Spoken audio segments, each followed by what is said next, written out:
60 Minutes Overtime. Our story on 60 Minutes this week is about Coach O, Ed Orgeron, who's the head football coach of Louisiana State. All right, 60 Minutes is in the house, baby. He grew up about 75 miles away from Baton Rouge. Took him a long way to go home. He's had quite a journey. Now I'm gonna peek to But my here's a left. guy who was born to coach this team. Behind the line. All right, here you go. Give me a reach spot. Set. Hut.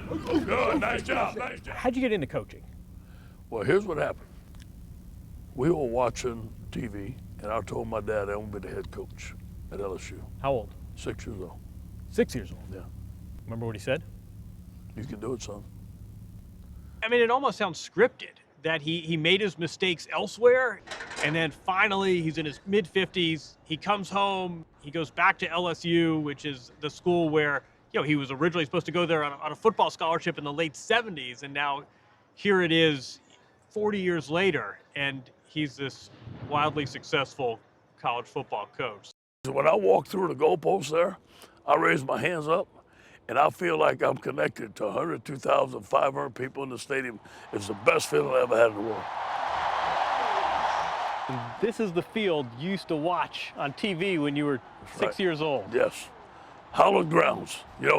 Only a few people get to run through that tunnel and represent the Tigers on the sideline. It's an honor every second.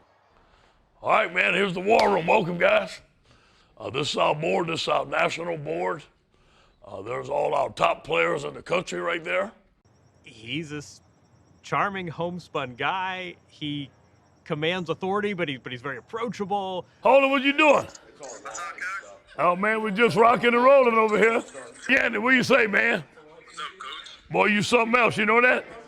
Thank you. If you're a 17-year-old kid and you're looking at, what am I looking for in a college program? What am I looking for in a coach? It's very easy to see how you end up going to Baton Rouge. All right, man, well, come be a Tiger, man. What you waiting on?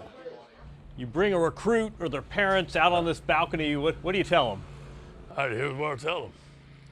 That's where you're going to live, in a 5-star apartment. Have your own washer and dryer, big beds where you can sleep. That's where you're going to go to school.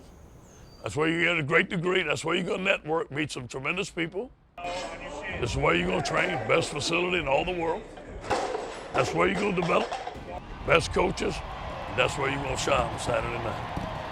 How'd he sell you? I don't know. He came to the house, we ate gumbo, and that was it. Yeah, we had a good time, huh? Yes, sir. He said he came to your house and ate gumbo. Ate gumbo. And that was it? And that was it. You remember what Coach O said to you when he was trying to get you to come here? Not the exact words, but he said, if I come here, we can win a championship. That's one thing I do remember. That happened. And it happened, yeah. He probably said, we get you in this offense, we throw you 50 catches, and you get as many touchdowns as you want. That's exactly what he said, actually. 50 catches. That's what he promised you? That's what he told me, 50 catches, actually. You know how many catches you had last season? 83. He is a recruiter, and the same skill set makes him a great motivator. And a number of players talked about how he pumps them up on game day like no one else. It's the craziest thing you've ever seen him do. I remember the first time you was giving us one of the pregame speeches, and you started punching himself in the jaw. Like, what? And when he's serious, he takes his fist and he punches his jaw. Punches his jaw. That's the weirdest thing, the most craziest thing I've ever seen someone do. Player after player told us you know how to get them psyched up on game day. Yeah. They said you do one thing in particular. You want to guess what it is? What's that? That's it. You got to explain that to me. Yeah. Every time we walk in the stadium, we got to have our hands up like that. Anytime you have your hands down, they're going to punch you in your face. What do you say? Protect the house. Protect the house, that's right. Greg McMahon, who is a pillar on my staff, special teams coordinator. We're going to Florida. We lost to Troy now. Things are bad. There's black clouds around here and the heat is on.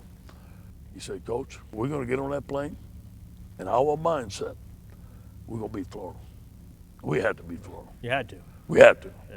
And I told the team before, and it just came out here. I said, hey, everybody gets on that plane. I want you to remind each other that we get on that plane and we're going to win. And we did. You won that game. We won that game. You've been punching yourself ever since.